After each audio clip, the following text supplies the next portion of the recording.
आइए परमेश्वर के लोगों, फिर एक बार इस पवित्र दिन में, विजय दिन में प्रभु ने हमें इकट्ठा किया है। क्यों ना हम आंखों को बंद करके दुआ करें, हम प्रभु यीशु को ऊंचा करें जिसने अब तक तुमको, हमको, सबको संभाला है। हालेलुया, धन्यवाद प्रभु। हे अब्बा पिता धन्यवाद। यीशु तेरी दया करुणा के लिए धन्यवाद, तेरी दया और कृपा के लिए जो हमें अब तक चलाते आई है प्रभु। सारी महिमा और आदर, गौरव, प्रशंसा पिता हम आपको देते हैं।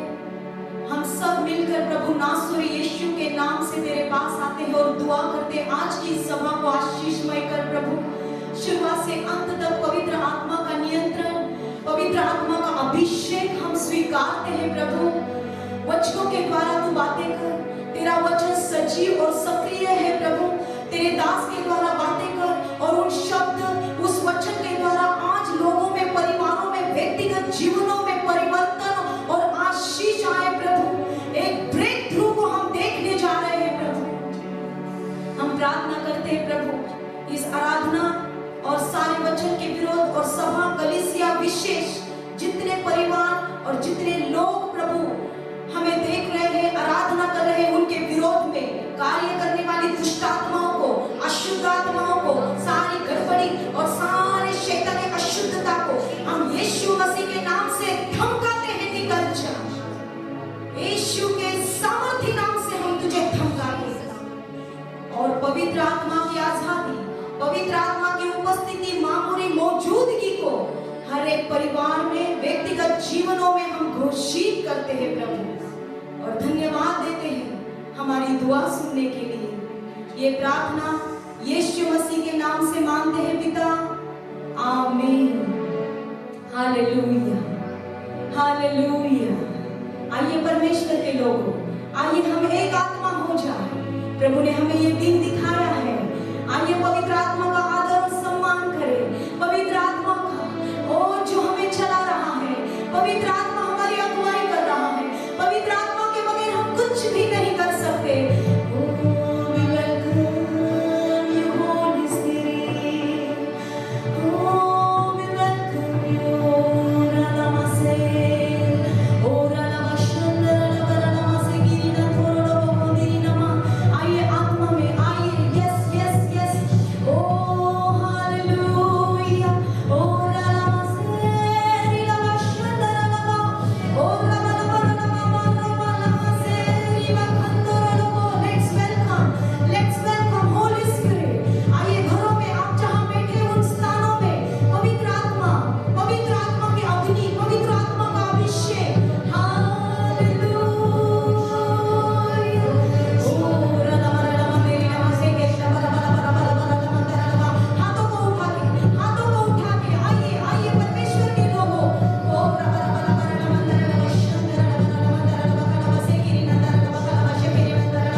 हालेलुया। आइए घरों में जितने भी आप परिवारों के साथ बैठे, हालेलुया।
पवित्र बलिदान और पाक लहू के लिए धन्यवाद, जो लहू आज भी हमारे गुनाहों को, पापों को धो रहा है।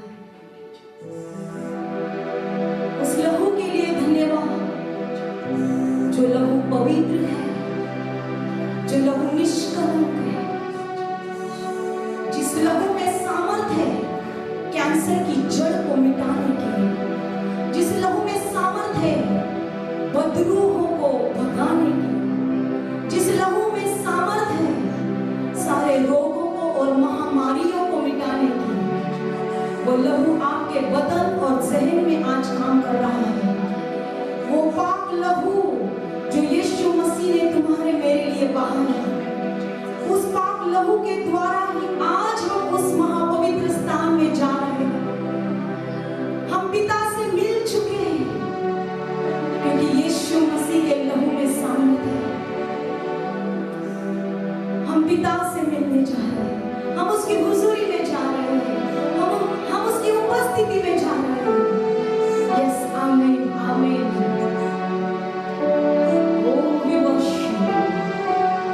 Let's enter the Holy of Holies.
उसकी चंगाई का सामर्थ हर एक व्यक्ति के जीवन में बह रहा है।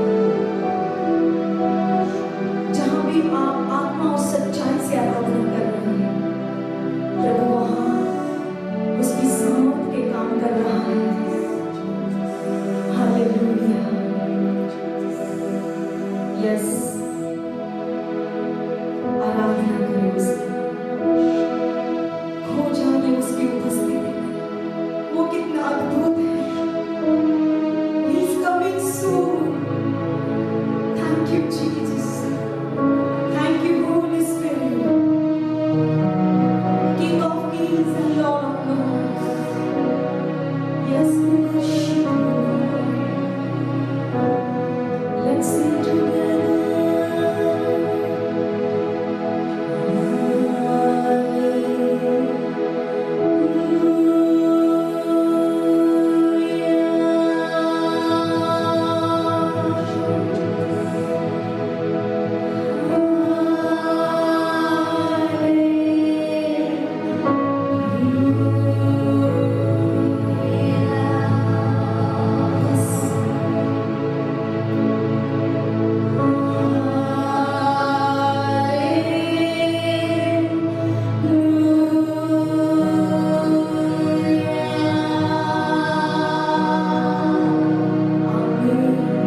What a beautiful Jesus. Thank you, Lord. सारी महिमा तुझे प्रभु, सारा आदर तुझे। तू बहुत योग्य है प्रभु, तू अद्भुत है, सब कुछ तेरा है प्रभु। आदर, महिमा, प्रशंसा, बड़ाई, राज, पराक्रम, प्रभुता, अधिकार, सब कुछ तेरा है ईश्वर। हम अपने आप को समर्पण करते हैं और सारी आराधना की भेंट पिता यीशु के सामर्थी नाम से आपको देते हैं। आमीन, आमीन।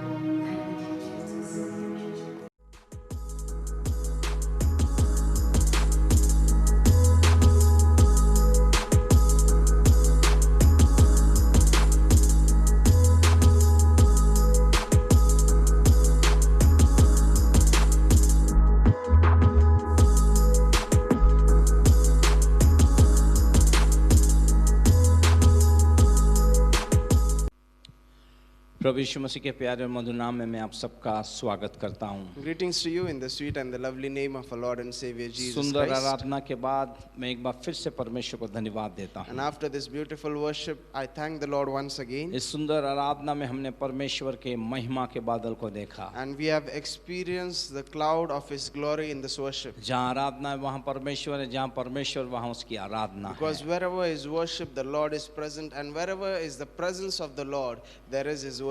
ये समय था कि हमारे होठों का बलिदान हम परमेश्वर को दें। And it was time that we should offer the offering of our lips to the परमेश्वर को Lord. धन्यवाद, उसने और एक हफ्ता आपको मुझे दिया है। And thanks be to God, the Lord has blessed us with another week. आइए चलते हैं परमेश्वर के वचन में और सीखते हैं परमेश्वर का वचन हमसे क्या कहना So now चाहता let है। us dive right into the word and let us learn what the Spirit of the Lord has to teach us. Yes, हम लोग ने पिछले हफ्ते बहुत सारी चीजें सीखी हैं। So last week we learned many things. आइए आगे चलते हैं और एक नए विषय को हम लोग आज सीखेंगे। And so let us move ahead and let us learn another new topic. चलते हैं और शीश झुकाते हैं और प्रार्थना के साथ Let us, आरंभ करते हैं। let us bow down and let us pray before we स्वर्गीयमान start. परमेश्वर, मैं दिल की गहराइयों से आपको धन्यवाद, महिमा, गौरव, आदर देता हूँ। Heavenly great God, I thank you from the depths of my heart. धन्यवाद पिता परमेश्वर, और एक मौका आपने दिया। Thank you, Father God, for this इस wonderful हफ्ते के opportunity. पहले दिन हम आपको धन्यवाद देते We हैं। thank you on this first day of the week. प्रभु, इस आराधना के बाद अब ये वक्त है कि हम तेरे वचन को सुने। Lord, after the worship, it is time to hear your word.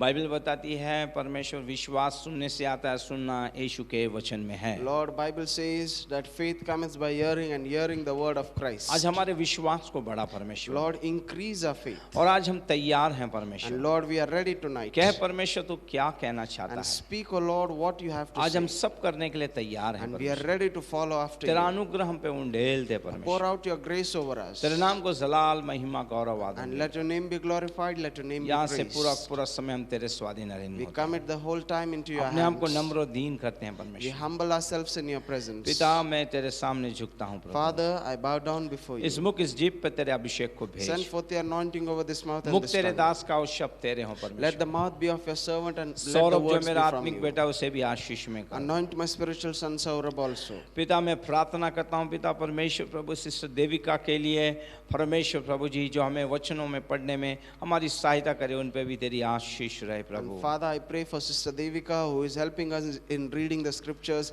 Let your blessings be upon her. सारी मीडिया टीम पे आपकी आशीष बनी रहे। Let your blessings be on all our media पिता, team. जितने लोग देश विदेश में देख रहे हैं, सब पे तेरी आशीष बनी रहे प्रभु। Lord, all those people who are watching in India and her outside एक of जन India, से तू bless बातें them कर पिता परमेश्वर, and speak with them, O Lord. नए सिरे से बातें कर। And speak with them in a new सारी manner. महिमा, गौरव, आदर हम आपको देते We हैं। give you all the glory, इस praise हफ्ते and का honor. पहले दिन का मन्ना हमारे लिए तू दे रहा है, इसलिए धन्यवाद। Thank you for the first day of this week and the fresh manna for this week which you are हम giving सुनने वाले us. नहीं, इस पे चलने वाले बने। So that we will not only be the hearers but the doers of your word. सारी महिमा, गौरव, आदर मैं आपको I देता give you हूँ। all the glory, praise and honor. त्राता यीशु के नाम In में। the name of our Lord and Savior Jesus Christ. Amen. Amen. आइए इस बाइबल स्टडी में मैं आप सबका स्वागत करता हूँ। So I welcome you all for a Bible study. आइए हम लोग प्रार्थना पूर्वक बैठें। and sit in a prayerful सारे कामों को attitude. छोड़ दे, कुछ समय हम परमेश्वर के वचन पे ध्यान दें। Keep aside all the other works, be undisturbed and focus on मैं the फिर word of कहना God. चाहूँगा, अपने मोबाइल स्क्रीन को स्क्रॉल ना कीजिए, यहाँ वहाँ मत जाइए, पूरा संदेश सुनिए प्रभु क्या कहना चाहते हैं। Once again, I urge you, do not leave your mobile screen or your TV screens. Do not scroll, but focus on the word of हम God. निवास मंडप से बहुत सारी चीजें आत्मिक अर्थों को देख रहे हैं। And so we are learning many spiritual lessons from the Musa tabernacle. के द्वारा जो निवास मंडप बनाया गया, परमेश्वर ने उसमें बहुत सारी आत्मिक चीजें रखी हैं। आइए देखें आज का वचन हमारे लिए क्या है। See, Moses built a tabernacle as God had commanded him, and there were many things which were included in it, and we are going to see what are those blessings which are hidden in the मैं आपको tabernacle. बताना चाहता हूँ, मूसा के मरने के बाद करीबन लोग 1 महीने तक विलाप करते रहे। फिर परमेश्वर ने नून के पुत्र यहोशुआ को खड़ा किया, उससे बातें की, कहा तेरा मन कच्चा ना हो, जैसे मैं मूसा के साथ था वैसा मैं तेरे साथ रहूंगा। You know, when Moses died, the whole camp of Israel mourned for him for almost 1 month. And then after that mourning, Joshua rose up as a new leader, and God spoke to him. God said to him that wherever you go, I am with you as I was with परमेश्वर ने Moses. कहा, यहोशुआ 1:5 में, जीवन भर तेरे सामने कोई ठहर नहीं पाएगा। And God said in Joshua chapter 1 verse 5, no man shall be able to stand before you all your life. फिर हम तीसरे अध्याय के 3 के 5 में हम लोग देखते हैं, And then we read in chapter 3 verse 5, अब यर्दन को पार करना है। it is time for them to cross यर्दन the कोई Jordan. साधारण नदी नहीं थी, लबालब भरी हुई बड़े बहाव के साथ, तेजी के साथ बहने वाली ये नदी थी। And now Jordan was not an ordinary river, it was not just a stream, it was a river which was swelling, it had flooded at that time. लेकिन अभी जो यर्दन नदी है बहुत छोटी हो गई है। But in present time, the river Jordan has shrunk in लेकिन size. यहोशुआ के समय की मैं बात कर रहा हूँ कि क्योंकि परमेश्वर ये ठट्टे में उड़ाया नहीं जाता है। Because I'm talking about the times of Joshua, and you know, God cannot be mocked. एक छोटी सी नदी को जिसमें बहुत कम पानी हो, उसे दुभाग के उसमें से अपने लोगों को लेके जाए, परमेश्वर हंसी का मजाक का पात्र नहीं बनता। उस समय ये नदी काफ़ी लंबी थी, चौड़ी थी, और इसमें पानी का जो दबाव था या बहाव था, बड़ा तेज से बहने वाला पानी था ये। You know, so nobody can say that it was just a small rivulet and God created a way among it. It's an easy way, but it is not so. That was a very huge river. It had a huge span, and it was flooded at that time, and there was it was very huge. फिर परमेश्वर कहता है यहोशुआ से 3:5 में, अपने सारे लोगों को बोल यरदन पार जाना है और ये कनान में पहला कदम रखने वाले हैं, अपने आप को पवित्र करें, परमेश्वर भयानक बात करने जा रहा है। And then God spoke to Joshua. He said that tell the people to sanctify themselves because they are about to cross the river Jordan and enter Canaan. चमत्कार के लिए पवित्रता बहुत जरूरी है। So one thing important is that for you to have बिना a miracle, you पवित्रता need के आप holiness. परमेश्वर की आवाज नहीं सुन सकते, परमेश्वर की उपस्थिति में नहीं जा सकते, परमेश्वर के वचनों को नहीं पढ़ सकते। पवित्रता बहुत जरूरी है। And without the holiness, you cannot walk in the presence of the Lord. You cannot follow the word of God. You cannot see miracles in your life आज इस happening. संसार में बहुत सारे मसीह लोग हैं जो हर एक बात में समझौता करते हैं और कहते हैं चलता है, कुछ नहीं होगा। In this world, there are many Christians who compromise in many things, and they say that it is fine, it does not matter much. Bible बताती है पहाड़ी उपदेश में, यीशु मसीह 5वें अध्याय मत्ती में कहते हैं, धन्य वे जो मन के शुद्ध हैं क्योंकि वो परमेश्वर को देख पाएंगे। Bible tells us in Matthew chapter 5 on the Mount of Beatitudes, Jesus Christ said that blessed are those who are pure in heart, they shall see God. अगर आपको परमेश्वर को देखना है तो आपको सच में अपने जीवन को पवित्र रखना जरूरी है। So if you want to see God,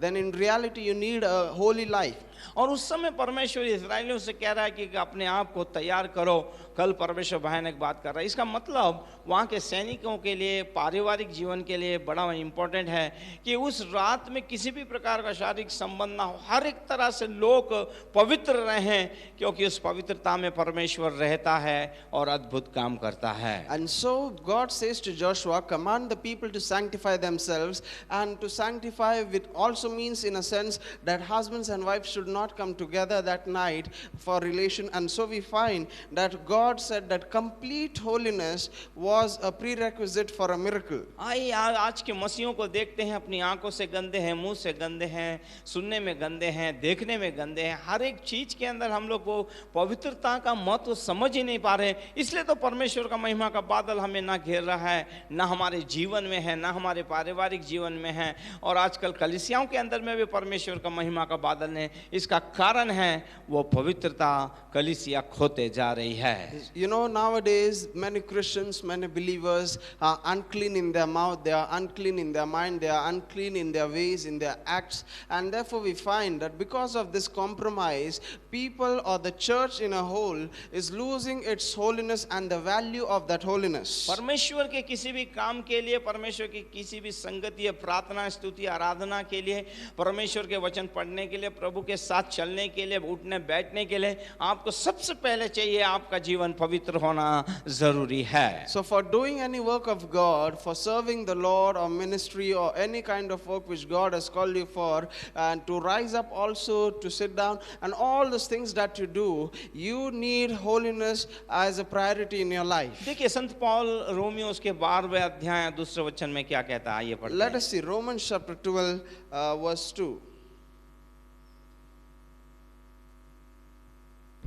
इस संसार के सदृश ना बनो, इस संसार के सदृश ना बनो, परंतु तुम्हारे मन के नए हो जाने से। एक मिनट, पहला वचन पढ़िए, पहला Let us read verse 1. First. Yes, इसलिए हे भाइयों, इसलिए है भाइयों, मैं तुमसे परमेश्वर की दया स्मरण दिलाकर विनती मैं करता तुमसे हूँ परमेश्वर की दया को स्मरण दिलाकर मैं ये तुमसे कहता हूँ कि अपने शरीरों को कि जीवित अपने शरीरों को जीवित और पवित्र और परमेश्वर को भावता हुआ बलिदान करके भावता हुआ चढ़ाओ, बलिदान चढ़ाओ, यही तुम्हारी आत्मिक सेवा है। यही तुम्हारी आत्मिक सेवा है। जीवित परमेश्वर को, क्योंकि हमें परमेश्वर को जीवित इसलिए देना क्योंकि हमारा परमेश्वर जीवित है, और पवित्र इसलिए क्योंकि वो पवित्र है। भाता हुआ मतलब परमेश्वर को वही भाएगा जो परमेश्वर चाहेगा। अगर परमेश्वर को भाता नहीं है और आप वो सब कर रहे हैं, परमेश्वर को नहीं, वो परमेश्वर को पसंद नहीं है। और यही हमारी आत्मिक सेवा है, इसलिए अपने शरीर को पवित्र हम लोग चढ़ाएं, ऐसा संत पौल इस कलीसिया से कहता है। And we read here in Romans chapter 12 verse 1, therefore I urge you brothers and sisters by the mercies of God to present your bodies as a living sacrifice, holy and well pleasing to God, which is your rational act of worship. हाँ, तो सबसे पहले हम लोग आज अगले मुद्दे के अंदर चलते समय हम लोग देखेंगे, सबसे पहले हमारे अंदर पवित्रता होनी चाहिए। And so now moving ahead to the next topic, the first thing we learn tonight is holiness is important for us. बिना पवित्रता के हम कुछ नहीं कर सकते। Without holiness, we can never accomplish अब हम anything. देखते हैं कि चारों ओर के पर्दे जो हैं श्वेत मलमल से बनाए हुए थे। And so we see in the tabernacle too that all the curtains on the four side were made of linen. फिर हम देखते हैं कि बाहरी आंगन, फिर पवित्र स्थान और महापवित्र स्थान में पहुंचने से पहले परमेश्वर को कोई भी वास्तविक उसकी आशीषों को प्राप्त करने से पहले हमारे अंदर पवित्रता, शुद्धता ये प्रथम स्थान में होनी बहुत जरूरी है। And so what does this linen represent? It represents holiness, telling us that before you enter the presence of the Lord, whether be it an outer court or the holy place or the most holy place, we need holiness as the most important criteria in our life. क्योंकि परमेश्वर पहला पत्र से 1:16 में इस प्रकार कहता है, जैसा मैं पवित्र वैसे तुम पवित्र बनो। As 1 Peter 1:16 Peter says that God says be holy as I am holy. ये हमारी शुद्धता और या पवित्रता का एक स्तर की अपेक्षा परमेश्वर आपसे मुझसे करता है। You know, God expects a level of holiness in our life as He desires. जब हम प्रत्येक कदम पर जो कोई आंगन से पवित्र स्थान या महापवित्र स्थान में आता है, See, if someone steps from the courtyard and in the courtyard to the holy place and then to the most holy place, इस चीज को याद रखना है। पहले आंगन से पवित्र स्थान से महापवित्र स्थान।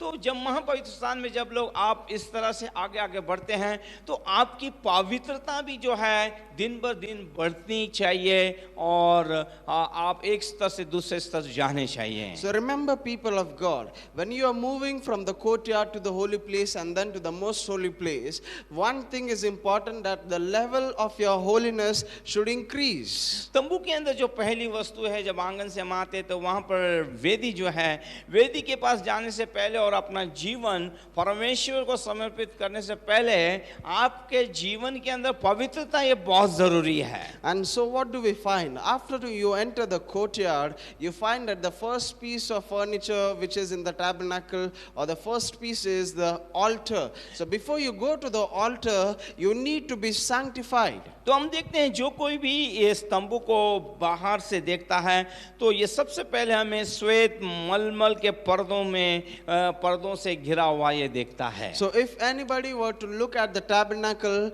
from outside, the first thing that outsider sees is the white linen curtains which are surrounding the tabernacle. परमेश्वर और खास करके मनुष्य जो है, खास करके मनुष्य लोग जो हैं, ये हमारे बाहरी स्वरूप को नहीं देखते हैं, तो हमारी पवित्रता को देखते हैं ये लोग. And especially this is an example worthy to be understood, because the world outside does not look at our inner man, they look at our holiness which is in us. आपने डव से नहाया है, fog से perfume लगाया है, Raymond के कपड़े पहने हैं, बाटा का आपने बूट पहना है, या जो भी है, इनसे मतलब नहीं है.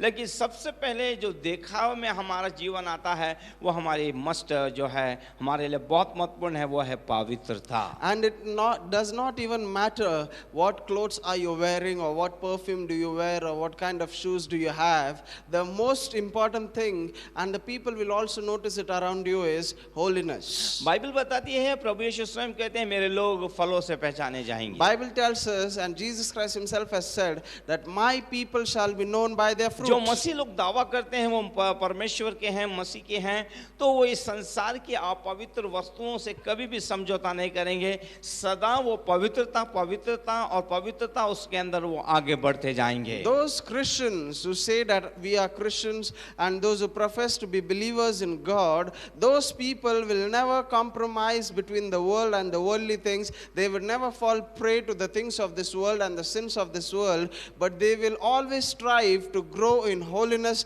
and creep on increasing in that holiness. और परमेश्वर जो है हमें देखता है, वो हमारे बाहरी स्वरूप को नहीं देखता, हमारे मन को देखता है. So when God sees us, He does not see at our outer form, He looks at our inner man. आप 3 महीने से नहीं नहाए, कोई मान्यता नहीं है. Now it does not matter whether you have had a bath for 3 months or क्या no. है, आपके सोच विचार क्या है, ये परमेश्वर देखता है. The most important thing God looks at is your heart. What is the intent of your heart? अगर हम हमारी इस पवित्रता को खो देते हैं तो मैं आपको कहना चाहता हूं, इसी के साथ हम हमारे दर्शन को हम खो देंगे. हमारा पहना हुआ वस्त्र, हमारा सोचना, हमारा बात करना, ये सब कुछ व्यर्थ हो जाएगा. So if you lose your holiness, the most important thing which you lose after that is your calling. You will lose your vision, your speech, your walk and your talk will also change. इस मैंने आपको बताया, बात करने और आदि तरीके के क्रम से हम बाहर हो जाएंगे हम लोग. And you know, as I told you, that we'll be out of the way which we are walking in. मैं आपको एक उदाहरण बताना चाहता हूँ. I want to give you an illustration. अब देखिए, ये अब जैसे जैसे हम आगे बढ़ते जा रहे हैं, हमारा देश, ये संसार तरक्की पे तरक्की करते जा रहा है. You know, as we are progressing, our nation, this world is also progressing. आपको मैं बहुत पूरा पीछे ले जाना चाहता हूँ. जब ट्रेन का जब आविष्कार हुआ, तब ट्रेन कैसी थी? बहुत ही साधारण तौर से बनाया गया, भाप के इंजन थे, छोटे छोटे डब्बे हुआ करते थे. फिर धीरे धीरे आविष्कार होता गया, और आज के समय में देखेंगे बुलेट ट्रेन आ गई है, एसी आ गई है, उसके अंदर डेकोरेशन आ गया है, एलईडी आ गए, बहुत सारे तकनीकें उसके अंदर आ गए हैं. और आजकल की तो जो ट्रेन इस प्रकार बनाई गई है, मानो आप 5 स्टार होटल में बैठे हैं.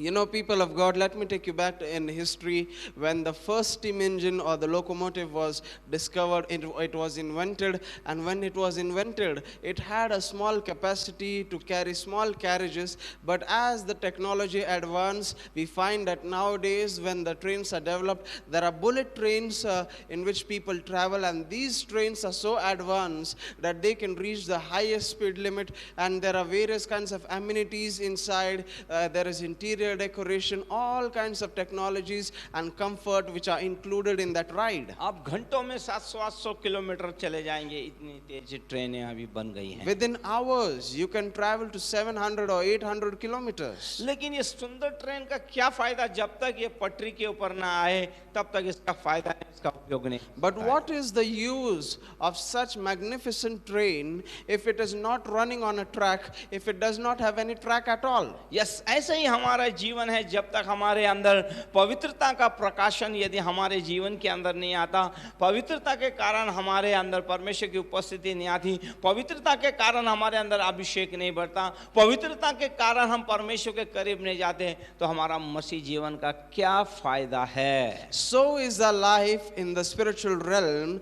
Holiness is that track which is important for us to run a race. So without the holiness, you cannot serve God. Without holiness, you cannot walk with God. Without holiness, your life is useless. शैतान इन दिनों में over time कर रहा है। See, the devil is doing overtime these days. उसे अपना समय मालूम पड़ गया है। He knows his time is किसी short. भी समय में यीशु मसीह आ सकता He है। knows Jesus might come राज्य anytime. राज्यों में लड़ाइयाँ हो रही हैं, And there are wars happening between nations. भूकंप के झटके हम देख रहे हैं। There are earthquakes happening everywhere. इंसान क्रूर होते जा रहा है। The man has become cruel day by day. मतलब ये संकेत है इस प्रकार के कि प्रभु का आना बहुत जल्दी होने वाला है। And these things are always pointing towards the coming of a Lord. क्या प्रभु के लोग आप तैयार हैं क्या? People of God, are you ready? ये पवित्रता आपके जीवन में है क्या? Is there holiness in your life? पवित्रता आपके परिवार में है क्या? Is there holiness found in your family? पवित्रता से भरा हुआ आपका व्यक्तिगत जीवन है क्या? Is your personal life filled with holiness? पवित्रता में भर के आप परमेश्वर के साथ बैठने उठने का अनुभव ले रहे हैं क्या? Are you experiencing the presence of the Lord in holiness? क्या पवित्रता में आप उसके महिमा के बादल को छूते हुए देख रहे हैं क्या? Are you touching His cloud of glory in holiness? अगर ये सारी चीजें हमारे जीवन में नहीं हो रही तो कुछ तो गड़बड़ है। आज हमें एक नए सिरे से खोजने की आवश्यकता है, एक नए सिरे से अपने जीवन को परखने की आवश्यकता है। अगर ये अनुभव नहीं है तो आज आम परमेश्वर के चरणों में जाएं, हम तमाम चीजें जो सांसारिक चीजों से छोड़ें, त्यागें, समझौता छोड़ें और प्रभु के साइड में आएं ताकि प्रभु हमारा इस्तेमाल कर पाए। You know, people of God, if you examine your life tonight and you find that there is no trace of holiness in your life, or you might be holy in some areas or you might not be holy in others, then it is time for you to be serious about it and be completely holy in your complete walk before God, and then it will be a thing of glory for God.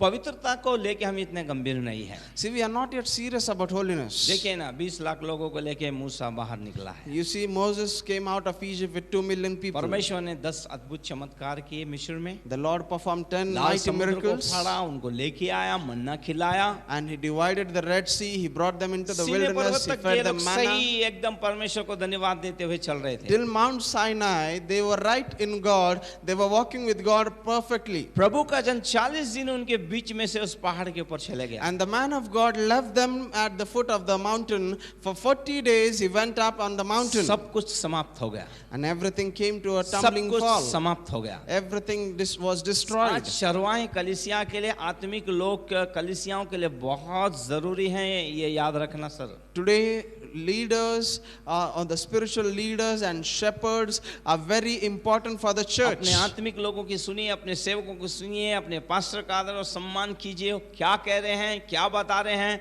ये आपके लिए बहुत जरूरी है। Pay heed to the voice of your leaders, pay heed to the voice of your pastors. What are they teaching you, where they are leading you, or how are they guiding you? और शैतान ने देखा उनका चरवा नहीं है, प्रार्थना करने वाला नहीं है, कोई प्रार्थना नहीं कर रहा। 40 दिन के अंदर ही ये लोग बिगड़ गए सब जन। You know, the devil saw this scenario. He found out that their leader was no more among them, and no one among them was a praying person. So within that 40 days of time, they were corrupted. मैं बताना चाहता हूँ कि अगर हम आत्मिक संगति में, बाइबल में और परमेश्वर के साथ में रहेंगे तो बिगड़ने के लिए समय नहीं लगेगा। बिगाड़ने वाला तो हमारे ताक में है, किसे फाड़ खाए, किसे खत्म कर दे और कईयों की पवित्रता को समाप्त कर देता। और यहाँ पे इजराइल के लोगों के साथ यही हुआ कि उनकी पवित्रता को खत्म कर दिया और हारून को उन्होंने पकड़ा और कहा हमारे लिए एक परमेश्वर बना, और हालेलुया, हमारे लिए एक परमेश्वर को बना जिसकी हम आराधना करें, हम आगे चले। मूसा का क्या हो गया हम नहीं जानते, वो कहाँ गया, जीवित है या मर गया हम नहीं जानते। और हम देखते हैं हारून ने सबसे बड़ी गलती की, उस सोना मंगाया और उस सोने से उसने एक बछड़े को बनाया और कहा यही वो परमेश्वर है तुम्हारा जिसने तुम्हें मिस्र से निकाला। लोगों ने नाच गान किया, अश्लीलता की, पिए वो लोग और वो सब कुछ किया जो उन्हें नहीं करना था। देखिए पवित्रता खत्म हो गई, सब कुछ खत्म हो गया। इसलिए हमारे बीच में पवित्रता बहुत ज़रूरी है। समझौता को छोड़िए, परमेश्वर के चरणों में अपना जीवन समर्पित कीजिए। And you know, people of God, we know what happened when the people of Israel were left all alone at the mountain hill, at the foot of the mountain. They said to Moses, "We don't know where is this Moses." They said to Aaron, "We don't know where this Moses has gone. It has been 40 days, and we don't know where is this God. We need someone to lead us." So they forced Aaron. They said to him, "Create something. Show us our God." So Aaron took their gold. Aaron should have not done that. But Aaron took their gold and he built a golden calf for them, and Bible says that they offered sacrifices to that golden calf, and they danced before that golden calf, and they were merry with wine, and they performed orgies, the Bible says, and they committed terrible sins. This is the consequence of not walking in holiness, people of God. Yes, पवित्र स्थान और महापवित्र स्थान सही रीति से ढापे हुए थे, इसलिए वो सुरक्षित थे। You know, the holy place and the most holy place were covered in a very good way, and that's the reason why they were safe. प्रभु के लोगों, क्या आपका आत्मिक जीवन इस प्रकार सुरक्षित है क्या? People ढका of गया God, है क्या? is your spiritual life covered? वचन से, स्तुति से, प्रार्थना से, खास करके उसके वचन से, पवित्र आत्मा के अभिषेक से ढका गया है क्या? Is it covered with the sheets of praise and worship and with the word and holiness? और फिर हम देखते हैं कि बाहरी आंगन के चारों तरफ एक आड़ क्यों आवश्यकता थी? And then we find that what was the need of a compound for the outer courtyard? मैं आपको बताना चाहता हूं कि हमें परमेश्वर के सम्मुख पवित्र स्थान में जो दूसरे स्थानों से अलग किया गया है, में प्रवेश करने से पहले संसार और संसार की वस्तुओं से जो हमने समझौता किया या उनको अपने मनों में रखा है, उसे त्यागना बहुत जरूरी है। Here is a lesson from that. If you want to enter the presence of the Lord, if you want to enter the courts of the Lord, you need a division, you need to be separated from the world and the things of the world, so that when you enter in, those things cannot be seen by you. आपको संसार और संसार की वस्तुओं को त्यागना होगा, तब तक आप परमेश्वर के करीब नहीं आ सकते हैं। You have to give up the world and the things of this world. Until then you can never approach God. Bible बताती है जो संसार से ज्यादा प्रेम करता है वो परमेश्वर से बैर करता है। Bible tells us he who loves the world has enmity with God. Yes, हमें इस संसार को और उसकी चीजों को त्यागना है और परमेश्वर के करीब आना है। Yes, we should forsake the world and the things of this world and draw close to God. परमेश्वर हमसे पवित्रता और अलगाव के कितने महान स्तर की अपेक्षा परमेश्वर आज आपसे मुझसे करता See, है। God expects a high level of holiness and a consecration or a separation from us. प्रभु के लोगों में आपको बताना चाहता हूँ, And so people of God, I want to tell you, पवित्रता और इस संसार से आप अलग होकर अपने आप को परमेश्वर के हाथ में दे दीजिए। परमेश्वर आपको कमाल की जगह में ले जाएगा। आपको इस संसार की वस्तुओं की कभी आवश्यकता नहीं पड़ेगी। प्रभु इतना स्वर्गीय आनंद और सामर्थ्य से आपको भर देगा, ये संसार आपके लिए फीका लग जाना और आपको मजा नहीं आएगा इन चीजों के अंदर। इतनी उपस्थिति परमेश्वर की जबरदस्त है। people of God, let me urge you, let me challenge you that separate yourself from the world, start walking in holiness and consecration before God, and you will realize that the things of this world never satisfied you, and whenever you would tend to go back to the world, you would find that the things of this world are tasteless because you have tasted the glory of God, you have tasted his magnificent presence in your life, and so that presence has saturated you so much that you do not desire to go back to the world, you want to walk in holiness. आइए देखते हैं गिनती उसका 23वां अध्याय और 9वें पद में यहाँ क्या लिखा, मूसा क्या लिखता है। Let us read Numbers chapter 23 verse 9. चट्टानों की चोटी पर से चट्टानों की चोटी पर से वे मुझे दिखाई पड़ते हैं, वे मुझे दिखाई पड़ते, विलाम को दिखाई पड़ते हैं। पहाड़ियों पर से पहाड़ियों पर से मैं उनको देखता हूँ। मैं उनको देखता हूँ। वो ऐसी जाति है पिन पॉइंट, वो ऐसी जाति है जो अकेली बसी रहेगी जो अकेली बसी रहेगी और अन्य जातियों से अलग गिनी जाएगी। कोई है जो मेरे साथ कयाम। देखिए परमेश्वर की योजना क्या है। विलाम जो शाप देने के लिए आया, वो आशीष दे रहा है, उसे परमेश्वर दिखा रहा है। इज़राइल एक ऐसी जाति है जो अलग है, अलग की गई है और वो अन्य जातियों से अलग रहेगी, चुनी हुई है। दोस्तों, आप और मैं भी इस मिस्र में से, इस संसार में से अलग किए हुए लोग। हम संसार में रहते हैं लेकिन हम संसार के नहीं हैं, ये हमें आपको मुझे जानना है। आपको मुझे अगर जीना है तो केवल मसीह के लिए जीना है, ये परमेश्वर आपसे मुझसे चाहता है। Yes, We read in Numbers chapter 23 verse 9. I'll read the second part for you. It says, "Behold, the people of Israel shall dwell alone and will not be reckoned among the nations." You find here that the people of Israel, the nation of Israel, was called to live a holy life. They were called to live a life which was apart from the world, which was away from the other nations. In the same way, God has also called you to walk in holiness, to walk in consecration, to walk in His presence apart from the world. आइए देखते हैं आगे क्या लिखा है उसमें। Let us read further.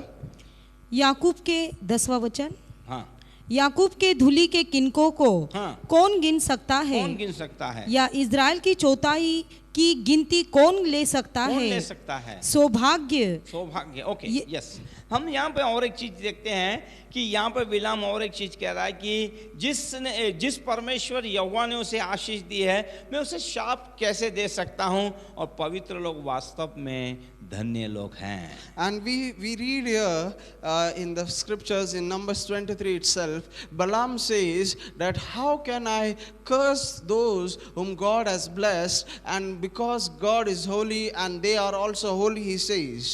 इस संसार में आप कुछ भी करना चाहिए, परमेश्वर के लोगों के विरोध में आप जाने की कोशिश करेंगे, शाप देने की, तो भी एक याद रखिए, आपके मुंह को और आप उसके अंदर शब्द परमेश्वर ही डालता है। You know, people of God, whatsoever the people of this world will try to do against you, perhaps they'll try to curse you or say bad things about you.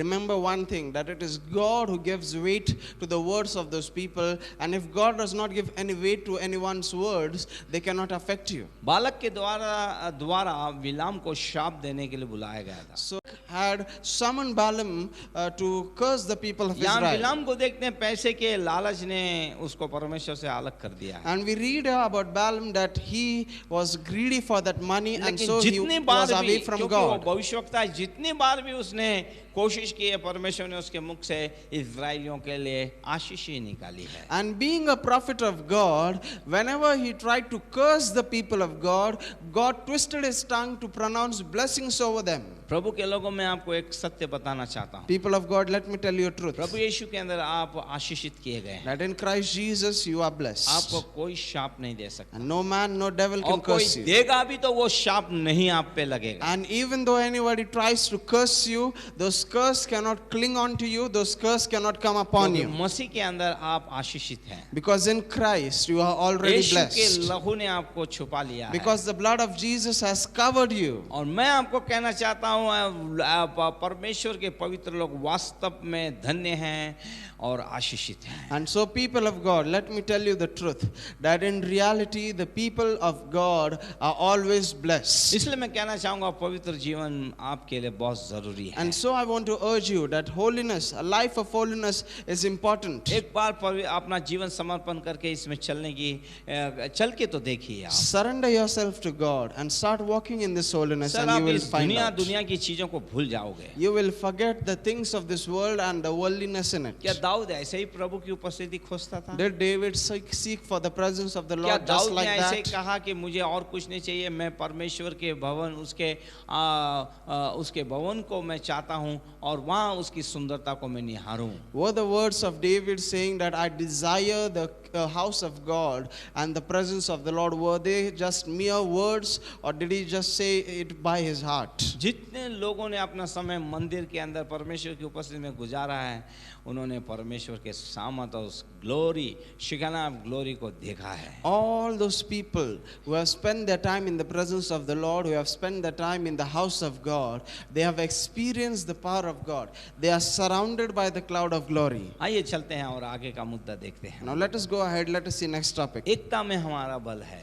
There is strength in unity. Yes, हमारी एकता होना चाहिए। हमारे अंदर अगर एकता होगी तो हमारा बल बढ़ता जाएगा। You know, when we are in unity, our strength grows और exponentially. शैतान यही चाहता है कि हमारी एकता को तोड़ डाले, हमें टुकड़े टुकड़े में बदल दे। And this is what the devil wants. He wants us disrupted, he wants us divided so that we would be powerless. इन अंतिम समय में आप एकता में आइए, एक साथ प्रार्थना कीजिए, एकता में आके आप लोग आराधना कीजिए। मैं कहूँगा अद्भुत होगा, अद्भुत होगा। Hallelujah. In this end times, come together in fellowship with the spirit of unity. And when you are united in the spirit, I want to tell you, miraculous things would happen, mighty things would happen in your life. फिर हम लोग देखते हैं पर्दे जो है बटी हुई सूक्ष्म सनी के कपड़ों से बनी हैं, एक धागे से नहीं बनी है वो। And we find that the curtains are not made from a single thread. They are woven together with different kinds of threads. और ये एक धागे से ना बने होने के कारण ये उन कपड़ों को बल देता है या मजबूती देता है। And because the curtain is not made of a single thread, it has different threads which provide strength to the cloth. यदि हमारा किसी के साथ मेल नहीं है या हम मेल नहीं रखते तो ये बात हमें जाननी चाहिए कि हमारे अंदर कुछ गलत हो रहा है या हम गलत हैं। If we are not on good terms with anyone, if we do not have a good relationship with a person, then remember one thing, that it is a disruption for our unity. गलती दूसरे में नहीं, गलती हमारे अंदर है। And perhaps the mistake is not of the person. Perhaps we are on the wrong side. We are having a mistake in और our इसका life. अर्थ ये है कि हम पहले पर्दे में नहीं हैं। It means that we are not part of that curtain. यदि ये आड़ ना हो And if there is no division, तो कोई भी तंबू के अंदर आराम से प्रवेश कर सकता है। इसलिए ये आड़ चारों तरफ से ये पर्दा लगाया, इसलिए कोई उसमें नहीं जा सकता so है। if there is no compound of this curtain, or if there is no hedge of this curtain built around the tabernacle, then anybody can enter the courtyard. And that's the reason why it was a kind of a hedge around the tabernacle so that no one can enter. भले ही हम कमजोर दिखते हों, लेकिन हमारे चारों तरफ आड़ होना बहुत आवश्यक है। Perhaps you might look weak, but you need a hedge around you. बड़ी आंधी भी इसे नहीं गिरा सकती है। Because no great storm can bring it down. इसलिए हम देखते हैं कि पीतल के खंभे और पीतल की कुर्सियों में खड़े हैं और मजबूत जोड़े में और छड़ियों से जुड़े हुए हैं ये। So we find that the curtains are hanging on the poles or the pillars which are built or which are put in the bronze socket. इस प्रकार ये एकता के अंदर खड़े हैं ये। And so in this manner they are standing आप in जानिए unity. ये तंबू कहाँ बना है? रेगिस्तान के अंदर बना है। Know one thing, that this tabernacle is built in a desert. रेगिस्तान के अंदर का एक वैशिष्ट ये है कि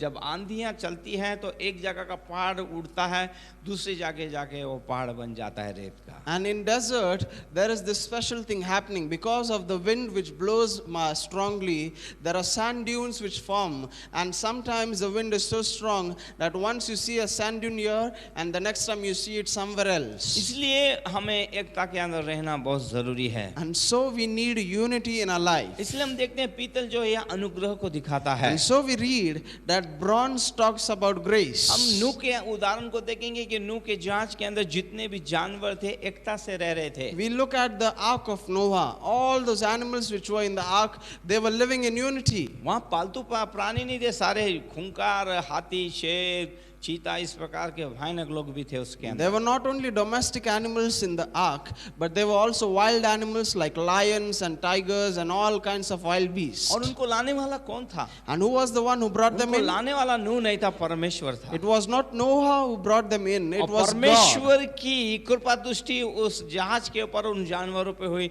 इसलिए उनके अंदर एकता बनी रही। And the grace of God and the favor of God was over that ark, over those animals, and that's the reason why they were staying together in unity.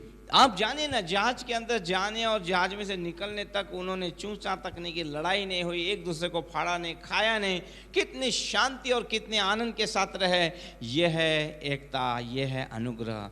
बिना अनुग्रह के हम एकता से नहीं रह सकते हैं। You know, can you imagine this scenario that when the animals came together in the ark, none of the birds chirped, neither did any animal growl or roar, and neither did a lion tore apart some other animal, or there was no kind of confusion or noise there because they were all together in unity. इसलिए मैं आपको कहना चाहूंगा कि नूह के ऊपर परमेश्वर का अनुग्रह हुआ, इसीलिए तो परमेश्वर ने सबको मार दिया और नूह के परिवार 8 लोगों को बचा लिया। And so I want to tell you that because of the favor of God over Noah, all the other humans died, but him and his family were saved. प्रभु के लोगों, हमें अनुग्रह का सुसमाचार दिया गया। People of God, we have also received केवल the gospel of grace. जिन्हें ये अनुग्रह का सुसमाचार मिला है, And those who have received this gospel of grace वही लोग एक दूसरे के साथ शांति बना के रह सकते हैं, एकता में रह सकते हैं। are those people who can live together in unity and have peace. आपके ऊपर से अनुग्रह हट गया तो आप एकता में नहीं रह सकते हैं। If you do not have the grace of God over your life, you cannot live in unity. इसलिए हमारे जीवन के अंदर दूसरा मुद्दा हमने आज जो देखा है वो है एकता को दिखाता है। And so the second thing we learned tonight,